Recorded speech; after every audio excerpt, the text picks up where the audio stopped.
Welcome back, PNB Nation. So, this week is part 2 of episode 1.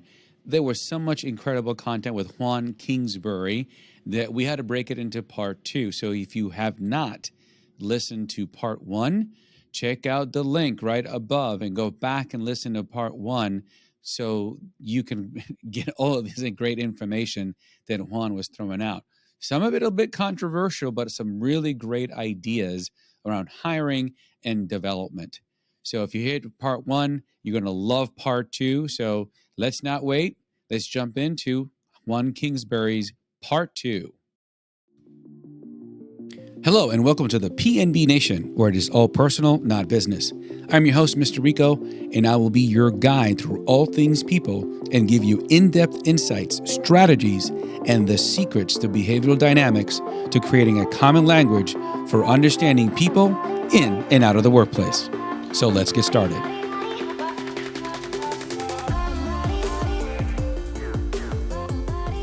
So let's give some practical advice for those HR directors, those new sales directors, anyone who, to your point, may be putting out the wrong job description or attracting the wrong person. So what advice, if you were sitting there with them, what advice would you have to make sure that they are attracting the right person for both, not just the job, but the culture and the leadership and everything that they hope they get at that interview? Tell the truth, not the What does whole that truth, mean? What does that mean? but yeah, and I'll give an example. But I think, and I challenge everyone. I don't think job descriptions are lies, but a lot of them are vague and ambiguous. And I Okay. mean, I can put my arm out and probably touch someone who says, "Yeah, I got hired for this job that the job description said, but I ended up doing something else." Right. So sometimes we can attract people, it doesn't work out. But if you can tell the truth, and I'll keep it simple. One of my favorite job advertisements was a billboard that says, "Are you afraid of heights?" And it showed like a construction worker on a telephone pole. They're like, "If not, apply here." Got it. If you were afraid of heights, you're going to waste your time. You might have the best resume skills, et cetera, but that's an issue. By telling the truth, or another way to say it, how do we attract the right people? Repel the wrong ones. Someone else wiser than me said, good marketing is repelling 99% of the people you don't want. It says something to the people who are like, "Hey, that's for me." So if you are struggling, and this is another side of the Great Resignation and quiet quitting, people are in jobs that are great for other people, but they no longer appreciate that. So tell them, like, this is the hardest part of the job. Like, for example, I'll use my parents worked for a while, delivered mail in Phoenix, Arizona. Being a mail carrier is hard enough. Doing it in the desert in the summer, insane. No air conditioning in the vehicles.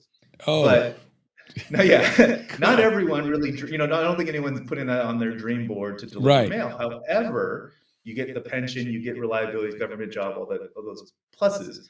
But someone said, like, "Hey, do you want to get your steps in, tenfold a day? Are you looking for, like?" Most people do not want to do that. Right. But you know what? Someone's gonna be like, "You're going to pay me to get my 100,000 steps a day?" And so that's a free one for you, U.S. Postal Service. But a lot of people want to go because of the benefits, as opposed to the actual work that's required to be a carrier or any other thing. But by telling the truth, repelling people, to me, that's how you attract. So I want to start because you're throwing some great golden nuggets here in a complete different way. Instead of saying, "Here's what we're looking for," do the reverse. Here's what, if you don't like this, if you are adverse at this, if you struggle with this, then you're not who we're looking for. But if you do enjoy it, apply here. And It's a whole different concept and mindset than what has always been done. And you are going to attract the person, like the middle person. Do you enjoy working in the heat? Is air conditioning not a problem for you? Do you like getting paid for walking 100,000 steps? Then apply here. Yeah. Or, remember the be all you can be, certain military ads, Marine. That's not for everyone. And yet, they get people, and I'm sure they dip with, like, "Hey, we need to go put another commercial." But I think marketing is hard by itself, but marketing and engaging the right people is even harder. And I'm not saying it has to be negative, but by telling the truth, I'll use go back to relationship or marriage. A lot of us, I know I didn't want to do this right before I got married. Go talk to a counselor, a Right, pastor, right. because now you're addressing all these things that could go wrong. Well, by ignoring it, they never happen. Well, no, they're going to No. happen anyway. By having a job description or marketing, the inevitable problems that are going to come up in a job, the right people perk up and say, that sounds like fun to me, or at least I'm good at that. But if you don't put that out there, now you get people thinking these things are never going to happen. They're never on my Right. radar. So yeah, let me apply. I have a degree. I have the experience, Sure. and I think that's always been an issue that people get jobs and it's kind of a bait and switch, or at least they feel that way. But because of social media, because it's just so much more easy to communicate salary and this and that, there's so much to choose from. And when people have options, they don't get hung up and just stay quote unquote loyal. I think loyalty in the past was just more of, if I leave this job, I might not get another one, as opposed to I love this company. And so by advertising that every job has problems. Otherwise, they wouldn't pay you to do it. So Right. be obvious, obvious in these are the problems that are going on today. Hmm. And we want someone who is good at solving them. And it's even better if you like solving them. But you can't have that thought process if you're not clear about the problem, the challenges, the thing that not everyone wants to do. I always tell people who are job seeking, you don't need every job. You just need one job. So look for that one, and it's going to be a process. You don't need every person to like this job description. You just need one hire or 10 or whatever it is. It's good that people won't like the job description. To me, you're doing something right. But if everyone reads that and wonders, I could do that, I think that's when you have a big problem. Yeah, because the cost of hiring, the cost of replacement, I mean, that's a great way to ensure that the right key people are going through that. And when you add tools like benchmarking and assessment, it even narrows that Mhm. further. So I really want to go in chapter 4. You talk about the 5 career blind spots. Can you talk a little bit about that?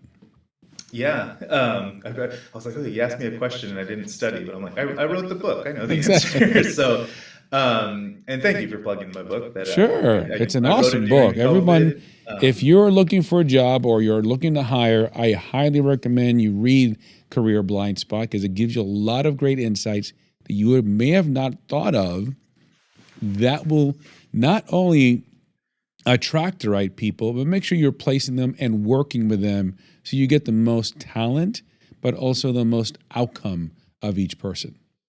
Thank you, and with that, when I think my fourth or fifth metaphor for this, the chapters are, or the blind spots, I'm sorry, are talent, um, So we systems, or I think talent, environment. systems, resources, network, and skill.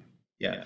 So these are the five most common blind spots I would see, not just in career seekers, but in leaders who struggle to hire or struggle to have performance expectations met by their teams, direct reports. And the first two are most important: talent and systems. And we'll use the example of, if I take redwood in Northern California and I try to grow it in Arizona, it's a weak, entitled, doesn't want to work hard redwood tree. No, it isn't. It's the wrong environment. But I could build an atrium, control the weather a little bit, give it more water than what we naturally provide here, and we could probably get a pretty good tree. Probably not exactly what would happen in Northern California, and vice versa. You took a saguaro, you put it in Northern California. If you measure talent, that's what our assessments do. When you measure well and accurately, you're like, oh, this person is just wired to do this. It's like saying, I'm 6'5", I've never played football, and I'm 300 pounds, a sophomore in high school. We can work with you. Yeah. When you understand We can someone's mold talent, you into something. yeah, when you understand they're raw, and when they do, there's still not a guarantee that redwood seed is going to find the right environment, but that's where that systems blind spot is. So the first blind spot, a lot of people don't really know what their talent is. They know what their degree is, they know what their daddy and mom did before, but they don't know what am I obsessed about? What am I, well, my last breath, I'll probably always be thinking about me personally, Juan Kingsbury, people and doing work better and coming up with more relatable analogies versus what's out there in leadership. Not that it's bad, it's just they're hamburgers and cheeseburgers. We have enough of those. How do we mix this up into something more relatable, especially as it relates to people of color, diversity of roles? Just, a lot of our stuff is very homogenous. So for me, my talent is talking about that, putting it together, et cetera. But So not before we go, everyone let me wants let that. me read how you define these so people can see the context of what Sure. you're saying. So here you have talent is knowing your natural talent as you're describing, systems thriving in that environment, resources is leveraging key tools, network is proactive collaboration, and then skills is growing where it matters. So we've talked about talent and knowing what that means and identifying that. So how does that apply to systems? Yeah, and actually, I'm going to skip over that to make the point. When people don't do the first two blind spots, they give a lot of effort to learning resources. You get your degree, you learn certification, which is good. It's not for naught, Right. but it often doesn't. How many chances are we all know someone who has a master's who isn't necessarily in the best job? Good Right. resource, but not necessarily leveraged. Network, we all know that word, but do we all necessarily like it? That's why I created a podcast rather than go to events. Hey, listen to this episode, maybe come on to my show. And then skills. We all know we can get better, and as it relates to soft skills, which to me is different than resources. It's one thing to be able to produce a podcast, another thing to facilitate the interview to a high level or whatever. So those three are important, but without knowing your talent, and then almost just as important, knowing where that talent's going to thrive, those other three should take a back seat. Otherwise, you're going to give all this effort. And if you know where you want to go and go do it. But the blind spot of the system is sometimes people take their talents to people who don't appreciate it. Organizations, maybe not even appreciate it, don't need it. And Right. the example I give in the millionth analogy per day is if someone, or when my landscaper cuts my grass and I pay Right. him, he's happy. If he decided, but Juan, I really love painting and I want to paint your house and I want you to pay my top rate because I'm so good and I've studied, I say, thanks, but no thanks. I'm Right. not looking for that. Doesn't mean I'm a bad client or customer, but for his painting business, I am. And so, but for him to find the right system for that is, hey, I can mow the grass or do the weeds or whatever it is. And that will pay me or help me meet other people. Well, Juan, do you know any people who might want their homes painted? Yeah, actually, you know what? I just did. Come back to me in 3 years. But in the meantime, blah, blah. So people have a big blind spot to the system. And I'll flip it to leaders. They hire people. It's like, oh, they have great talent, and we're putting them in this role. That's not what the talent needs. I'll use an example or a real one. Customer service role kept turning over. They kept hiring outgoing young people, and it was for a major power company actually here in Arizona. And we benchmarked the job, which is basically what's the ideal talent. And what you realize is you don't want a Walmart greeter in this job. And I'm not undermining the role. I'm just saying we don't need. It's not crucial to be friendly. It's crucial to follow protocol, because when the retired person calls and the power line's down, step one for customer service, keep them alive. Right. And you Right. can't. It's not about chit chatting. So they were job seeking and getting tons of interviews and hiring and training people who would be great at Disneyland. Right. And that's not, they wanted someone who was probably more fit for the DMV or a governmental process work. So understanding that system of where the talent will thrive, that's the huge part. So I always start with talent. That's going back to that question of with the leaders and the turnovers, like, what's Right. your talent? Because if I'm talking to them in a way that they don't engage with, they don't want to pay attention to anything. Then it's a matter of, well, here's the system that you're in. And maybe it's not one that fully appreciates your talent, but if you're taking the paycheck, this is your job, you're going to have to acclimate. But if we can put the right incentive it's like, hey, finish this project, go on to the next one. Now those last three kind of work themselves out. Gotcha. because I'm Resources, either network, and not in skills. the system I want to be in, and therefore I got to get to the system, Right. which is now, okay, the resource should pop up pretty obvious of what I should focus on. What's this hard skill I need to learn? The people I need to talk to, the network, to get to that next system, and then the skills that I probably need to polish. Or I am in the right system and I am thriving, but something's kind of missing.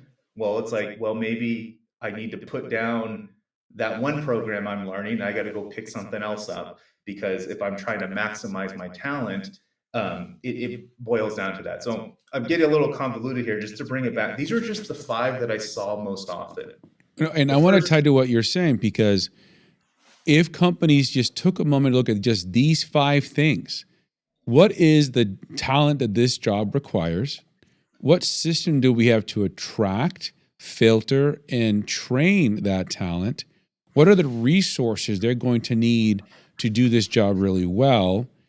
And how do we collaborate? How do they learn from seniors? How do they learn from other upskills or reskills or things of that nature? And then what are the real true skills that matter? And if they took a moment to think about all of those 5 things, even before they even put a job description, most of the time that I've seen is that their process is broken.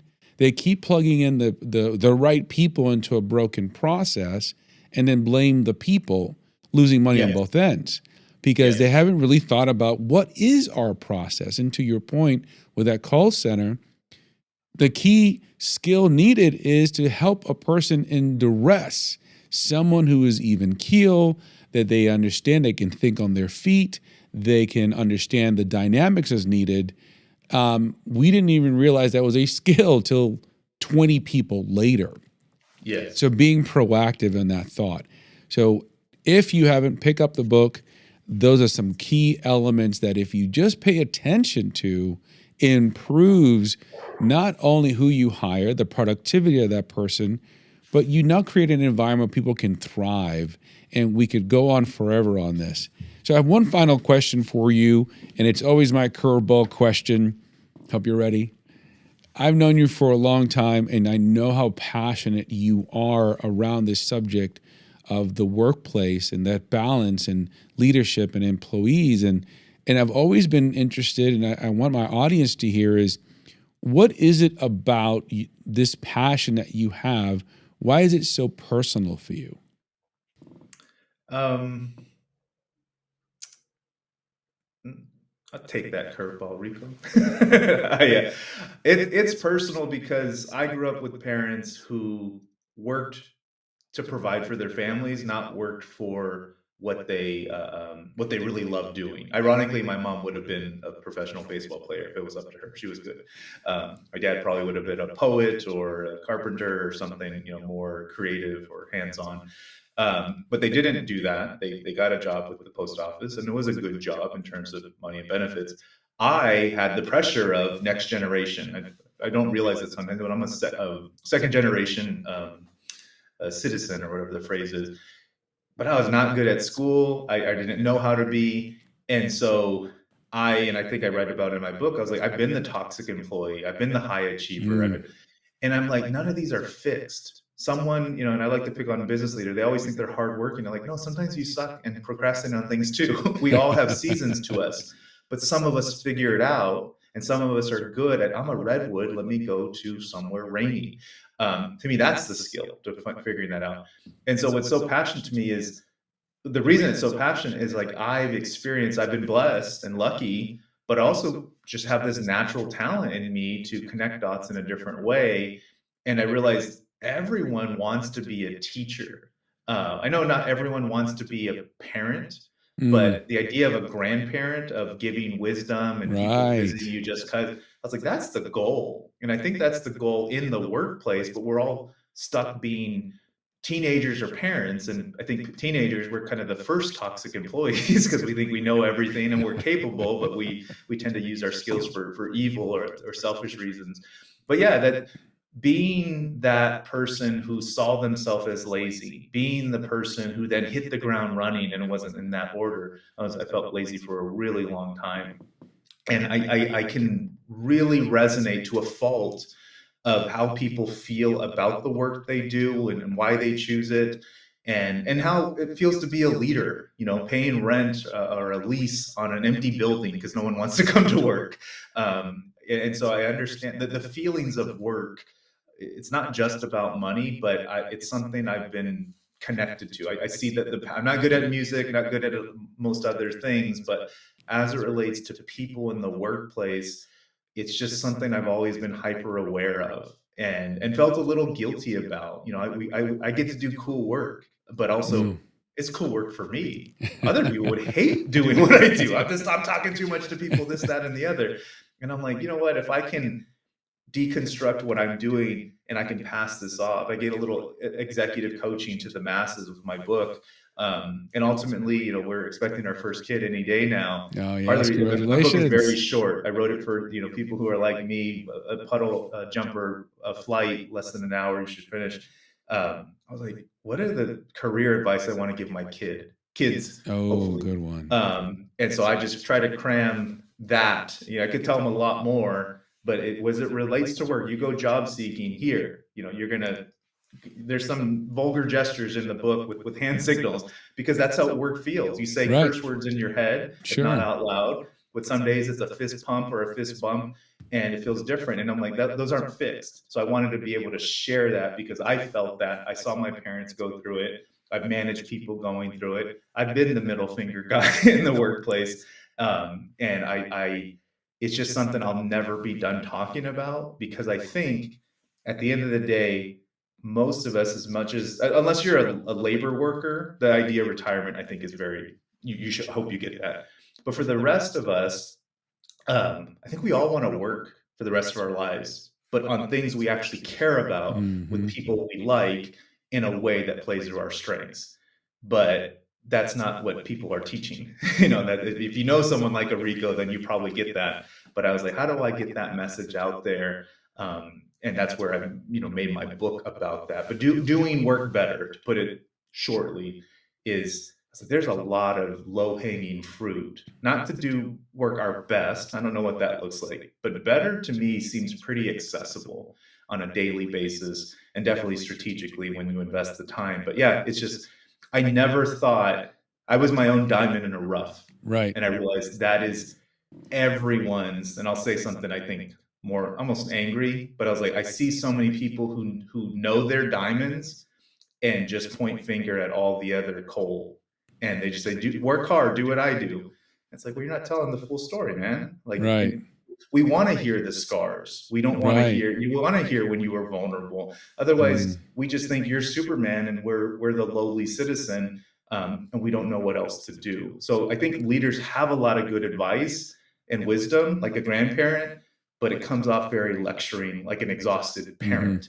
And that's something that I lived through, and I hope to improve upon. Not to say anyone's doing bad. It's just, I think we can do better. I love the passion, and we could spend hours talking about this. Juan, thank you so much for being on the podcast. If someone wants to reach out to you and get some insight or coaching or use your services, how can they reach you? You can email me directly, Juan, Juan, at careerblindspot.com. You can follow me on social media at careerblindspot on Insta, and I'm also on LinkedIn, Juan Kingsbury, as well as Career Blind Spot. And definitely listen to the podcast, Career Blind Spot podcast. I do them in batches, but there's about 150 episodes, a mix of interviews with leaders. As I said earlier, I think diversity and an eclectic mix of, I don't just mean that in terms of heritage and background, but just to be a good leader today is hard and it's unique. But I can tell you all day long, it's better to hear it from someone else. And again, like even they struggle to articulate what they're actually doing. So I love to interview those people. And then I do short, about 10 to 15 minutes episodes to break down the concepts or some stuff from the book. Actually, I think if you go to the very first 5 episodes, they're on talent, systems, resources, network, and skills blind spots. So Nice. check it out. And we'll have links to that all in the book. And where can they get your book? careerblindspot.com. If you go to there, there's a link for the book, 20% off. So it would be about $19.95, or you can get it on Amazon. And actually, I think they print it faster, but it's $25 there. Well, we'll have link to all of that in the notes. If you are looking to hire, you're struggling with team, if you want to improve your leadership skills with your team, reach out to Juan Kingsbury, Career Blind Spot. Juan, it has been an honor and a pleasure to have you on our show. Thank you for sharing your wisdom. Look forward to our next one. We talk a little bit more about the tools and assessments that a lot of leaders can be using, and we'll have that in a future episode. So we'll definitely have to have you back. And Mr. Rico, thank you for being on here. If you enjoy the audio, go to YouTube and watch the video as well. Get all the links and all the connections. We are here always about talking about personal and how to navigate the behavioral dynamics of the workplace and how do we make it personal. Thank you for listening.